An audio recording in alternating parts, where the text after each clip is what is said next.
Good day students, my name is Saurabh Kulkarni.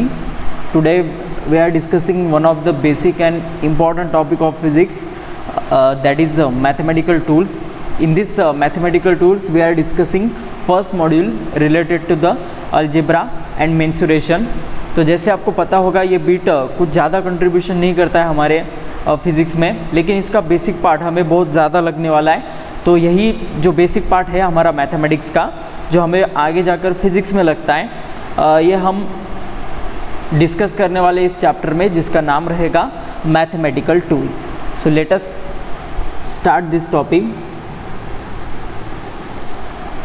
तो जो भी मैथमेटिकल टूल हमारा चैप्टर रहेगा, इसके अंदर मैं आपको अलग अलग तरीके के बिट्स पढ़ाने वाला हूँ, जैसे algebra, logarithms, mensuration, differential calculus, trigonometry and integral calculus.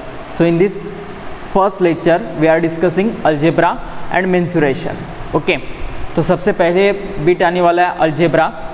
तो जैसे आपको पता होगा, ये कुछ फॉर्मूलेज है जो हमने 8, 9, 10 स्टैंडर्ड में कुछ स्टडी किए हैं, उन्हीं को हमें जस्ट रिवाइज करना है। पहला फॉर्मूला रहेगा a square plus b square, a plus b whole square is equal to a square plus 2ab plus b square, a minus b whole square a square minus 2ab plus b square, a plus b plus c whole square is equal to a square plus b square plus c square plus 2ab plus 2bc plus 2ca।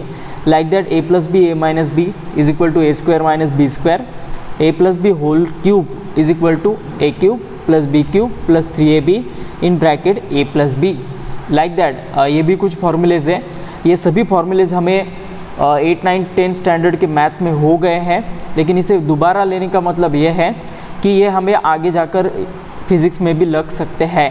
तो इसी कारण इसे revise किया है। इन सभी चीज़ों को आप आपके फिज़िक्स के नोटबुक के पीछे लिख लीजिएगा, ये कभी भी आपको लग सकते हैं। तो ये फर्स्ट बिट रहेगा अलजेब्रा। इसके बाद सेकंड बिट आएगा कॉम्पोनेंडो एंड डिविडेंडो मेथड। तो जैसे पता होगा आपको कि if a by b this ratio is equal to c by d, then अगर हम ये जो बेस रहता है, ये न्यूमरेटर से ऐड और सब्ट्रैक्ट करते हैं अगर, और उनका भी रेशो अगर हम लेते हैं, तो नथिंग बट वो रेशो सेम ही आता है। ओके, तो इस वाइज ये प्रॉपर्टी रहेगा। इसके बाद नेक्स्ट रहेगा third bit, that is quadratic equation. An equation of second degree is called as quadratic equation and it is given by using general equation ax square plus bx plus c is equal to 0. The root of quadratic equations are given by using this formula, x is equal to minus b plus or minus under root b square minus 4ac upon 2a. Okay, तो इस wise हमें ये roots मिलते हैं, और ये जो roots होते हैं इन्हें हम अगर सपोज अल्फ़ा और बीटा से अगर इंडिकेट करते हैं, तो ये अल्फ़ा और बीटा का जो एडिशन रहेगा ये हमेशा माइनस बी बाई ए, और इनका जो प्रोडक्ट रहेगा अल्फ़ा इंटू बीटा, ये हमेशा सी बाई ए के साथ इक्वल आता है। तो इसके ऊपर आई थिंक आपने 10 स्टैंडर्ड में बहुत सारे क्वेश्चन सॉल्व किए हैं। इसके ऊपर डेफिनेटली एक एक्सरसाइज भी आपने सॉल्व किया होगा। ओके, तो इसके लिए ये आपको बिट आता है या नहीं आता है, ये चेक करने के लिए यहाँ पर मैंने 2 क्वाड्रेटिक इक्वेशंस दिए हैं, जिनके रूट्स आपको फाइंड आउट करना है। आई होप आप इसे फाइंड आउट कर सकते हो। ओके, इसे सॉल्व कीजिएगा। अगर इसका आंसर नहीं आता है तो डेफिनेटली कमेंट बॉक्स में कमेंट कीजिएगा, मैं ज़रूर आपको ये सॉल्व करके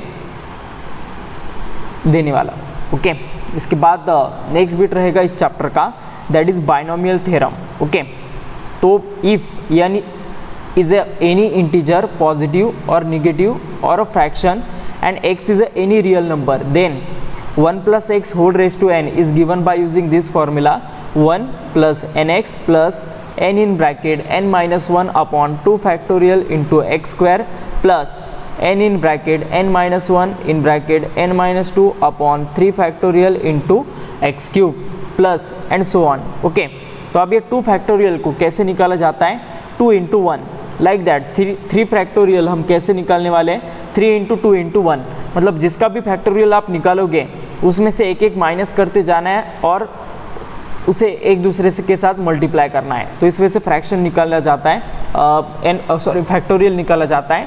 और अगर कोई n फैक्टोरियल है तो उसका हम कैसे निकाल सकते हैं, उस n को पहले लिखना है into n-1 into n-2, like that आपको सो ऑन आगे जाकर 3 इंटू 2 इंटू 1 के बाद ये एंड होने वाला है। ओके, तो इस वाइज ये पूरा बिट रहेगा।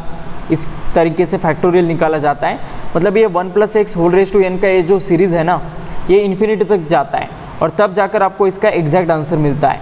लेकिन इसका हम अप्रोक्सीमेट भी आंसर निकाल सकते हैं, लेकिन ये अप्रोक्सीमेशन कब यूज़ करना है, जब x का वैल्यू मैग्नीट्यूड वाइज मतलब वो प्लस हो या फिर माइनस हो, नो डाउट, लेकिन उसका वैल्यू 1 से बहुत अगर कम हो, ओके 0.001, 0.00001 ऐसे रेंज में अगर इसका वैल्यू रहता है x का, तो ये 1 से बहुत ही छोटा वैल्यू है, ओके। तो एट दैट टाइम हम इसका अप्रोक्सीमेट फॉर्मूला यूज़ कर सकते हैं। कौन सा, 1 + x raise to n is approximately equal to 1 + nx, okay. Only मतलब ये फॉर्मूले के सिर्फ पहली 2 टर्म ही कंसिडर करना, क्योंकि इसका जो इम्पैक्ट रहता है इसके आंसर पर ये ज़्यादा रहता है और इन सभी टर्म्स का इम्पोर्टेंस कम हो जाता है अगर x का वैल्यू लेस देन 1 हो। क्यों होता है ऐसा, क्योंकि सपोज आप इमेजिन करो x का वैल्यू अगर 0.01 है तो उसका स्क्वायर अगर हम लेते हैं ना तो वो बहुत ही छोटा हो जाता है, 0.001 का स्क्वायर हो जाएगा 0.00001, ओके। तो इस वजह से ये वैल्यू जो होता है, जो x² रहेगा, x³ रहेगा, इसके वैल्यूज़ बहुत ही कम आने वाले हैं। तो इसे लिया भी क्या और नहीं भी लिया क्या ज़्यादा फर्क नहीं गिरता है, ओके। तो यही फॉर्मूले के कुछ नेक्स्ट स्पेशल फॉर्मूलेज हैं under special condition if x is very less than 1। तो क्या आने वाले हैं, 1 + x whole raise to n is near by equal to 1 + nx, 1 + x whole raise to -n is near by equal to 1 - nx, 1 - x raise to n is equal to 1 - nx, 1 - x raise to -n is equal to 1 + nx। तो like that ये formulas मिलने वाले हैं, okay. तो ये फॉर्मूले समझने के लिए कि ये लॉजिक एग्जैक्टली कहाँ पर यूज़ करना है, इसके लिए मैंने यहाँ पर एक एग्जांपल दिया है। Evaluate 1001 raise to 1/3 up to 6 places, हमें डेसिमल प्लेसेस हमें इसको इवेलुएट करना है। तो 1 + x whole raise to n is equal to क्या आ जाएगा, 1 + nx, ओके। तो ये 1001 को हम अब स्प्लिट करने वाले हैं हमारे फॉर्मूले के according, that is 1000 + 1 raise to क्या आ जाएगा, 1/3, ओके। इसके बाद देखो अब हमें 1000 को कॉमन आउट करना है। 1000 अगर हम कॉमन आउट करते हैं और वो अगर ब्रैकेट के बाहर आता है तो 1000 रेज टू 1/3 कितना होगा, 1, ओके, प्लस 1/1000 कितना आने वाला है, 0.001, ओके, रेज टू 1/3। तो इसके बाद अब हमें यहाँ पर ये फॉर्मूला अप्लाई करना है, 1 + x raise to n is equal to 1 + nx। तो यही फॉर्मूला मैं यहाँ पर यूज़ करने वाला हूँ, 1 + 1/3 इंटू 0.001, ओके। तो इसी को अब हमें सॉल्व करना है और फाइनली 10 के साथ मल्टीप्लाई करना है। तो फाइनल आंसर मिल जाएगा इसका अप टू 6 प्लेस 10.003301, ओके। तो ये रहेगा हमारा approximate answer, okay. I hope आपको ये समझ में आ गया होगा, ठीक है। तो अब यही फॉर्मूले का हमारे एग्जैक्टली फिजिक्स में क्या यूज़ रहेगा उसका एक प्रैक्टिकल एग्जांपल मैं यहाँ पर आपको दे रहा हूँ। The acceleration due to gravity at a height h above the surface of the earth is given by gh is equal to g into r square upon r plus h whole square. If h is very less than r, then shows that gh is equal to g in bracket 1 minus 2h by r. तो इसे अच्छे से समझ लो, acceleration due to gravity I hope आप सभी को पता होगा, ये 9th स्टैंडर्ड का बीट है, ओके।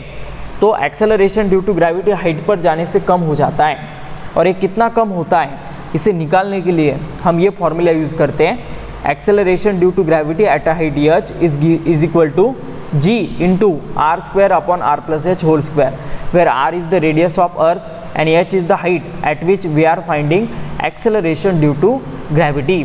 तो उनका कहना है कि h का वैल्यू बहुत ही कम है r से। तो यहाँ पर हमें बाइनोमियल थ्योरम यूज़ करके इसका आंसर शो करना है कि ये gh का value g in bracket 1 minus 2h by r आता है। तो देखो आप क्या करना है, यही फॉर्मूला जो है ऊपर का वो मैं यहाँ पर लिख रहा हूँ और इसमें जो डिनोमिनेटर रहेगा उसमें से r स्क्वायर को मैं बाहर निकालने वाला हूँ। तो r स्क्वायर अगर मैं बाहर निकालता हूँ तो ब्रैकेट के अंदर क्या बचेगा, देखो अब यहाँ से r स्क्वायर निकल गया तो यहाँ पर तो सिर्फ 1 बचेगा, 1 प्लस h बाय r आने वाला है, ओके। क्योंकि हम r स्क्वायर को कॉमन आउट कर रहे हैं इस ब्रैकेट से, इस कारण ये टर्म आने वाला है। तो ऊपर वाला r स्क्वायर नीचे वाला r स्क्वायर कट हो जाएगा, ओके।